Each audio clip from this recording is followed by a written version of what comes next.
ചേട്ടാ, ഇന്ന് എന്തൊക്കെയാ ഐറ്റംസ് ഉള്ളത്? എന്താ ഇന്നത്തെ സ്പെഷ്യൽ? പെങ്ങളെ, ഇന്ന് നല്ല ഫ്രഷ് ഞണ്ടുണ്ട്. ഇന്നലെ കടലിൽ നിന്ന് കിട്ടിയതാ. വേണോ? ആഹാ, നല്ല ഫ്രഷ് ഞണ്ടാണല്ലോ. എങ്കിൽ 1 കിലോ തൂക്കി തന്നോളൂ ചേട്ടാ. ശരി പെങ്ങളെ. ഇന്നത്തെ കറിക്ക് ഇതിലും നല്ല ഞണ്ട് കിട്ടില്ല. ഇന്ന് വീട്ടിൽ നല്ല നാടൻ ഞണ്ടുകറി വെക്കാം.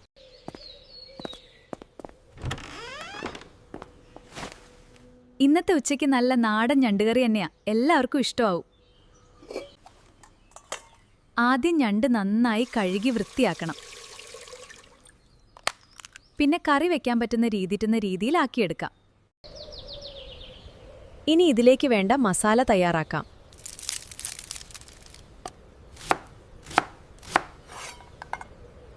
ആദ്യം വെളിച്ചെണ്ണ ചൂടാക്കി കടുകും കറിവേപ്പിലയും ചേർക്കാം. ഇനി സവോള, ഇഞ്ചി, വെളുത്തുള്ളി ചേർത്ത് നന്നായി വഴറ്റാം. ഇനി മുളകുപൊടി, മല്ലിപ്പൊടി, മഞ്ഞൾപ്പൊടി എല്ലാം ശരിയായ അളവിൽ ചേർക്കാം. ഈ മസാല നന്നായി മൂത്താലാണ് നമ്മുടെ ഞണ്ടുകറിക്ക് ആ നാടൻ രുചി കിട്ടുന്നത്. ഇനി തക്കാളി ചേർത്ത് നന്നായി വഴറ്റാം.